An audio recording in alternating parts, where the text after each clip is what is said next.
দেখতে পাচ্ছেন আশিক কম্পিউটারে একটি সোনার হরিণ চলে আসছে, অর্থাৎ এটি দিয়ে কিন্তু সব ধরনের আপনারা সবকিছু কিন্তু ফ্লাশ করতে পারবেন। আর এটি একটি ফ্লাশার ডিভাইস, এটি হচ্ছে RT809H, এর মধ্যে হচ্ছে 45,000-এর উপরে কিন্তু বাইস সাপোর্ট করে এবং এগুলো ফ্লাশ করা যায় হার্ড ডিস্ক থেকে শুরু করে মোবাইলের EMCC থেকে শুরু করে আপনারা কম্পিউটারে SIU থেকে শুরু করে সব ধরনের আপনারা কিন্তু ফ্লাশ করতে পারবেন। সব ধরনের আইসি কিন্তু এর মধ্যে সাপোর্ট করে এবং এটি দিয়ে মনিটর থেকে শুরু করে প্যানেল থেকে শুরু করে সব কিছু ফ্লাশ করা যায় এবং এর সাথে BGA কেবল আছে এবং ISP সাপোর্টেড একটি এখানে সব ধরনের ওয়্যার কিন্তু দেওয়া আছে।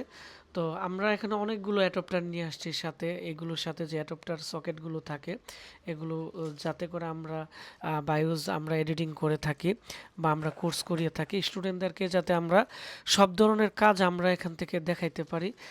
আমরা কিন্তু এখানে এই টুলসের সাথে যা যা ছিল সব কিছু নিয়ে আসছি। তো আমাদের আশিক কম্পিউটার আমরা চেষ্টা করি আমরা সময়ের সাথে আমরা নিজেদেরকে আপডেট করার জন্য এবং আপডেট টুলস আমরা ব্যবহার করার জন্য। এরই প্রেক্ষাপটে আমরা আশিক কম্পিউটার হার্ডওয়্যার ল্যাবে স্টুডেন্টরাও এখানে আছে এবং আমাদের ল্যাবে অনেকগুলো মাইক্রোস্কোপ আছে। এই যে এখানে একটি আছে, এখানে একটি আছে এবং আমাদের ল্যাবে অত্যাধুনিক সব ধরনের ডিভাইস আছে। তো ভিডিওটি কেমন লেগেছে অবশ্যই জানাবেন আর ভিডিওটি বেশি বেশি করে শেয়ার করে দিবেন এবং যাদের ল্যাপটপ ডেস্কটপের সমস্যা ভিডিওর নিচে কমেন্টস করবেন, তাহলে আমাদের কাছ থেকে যারা কাস্টমার আছে ভালো একটি সাপোর্ট পাবে।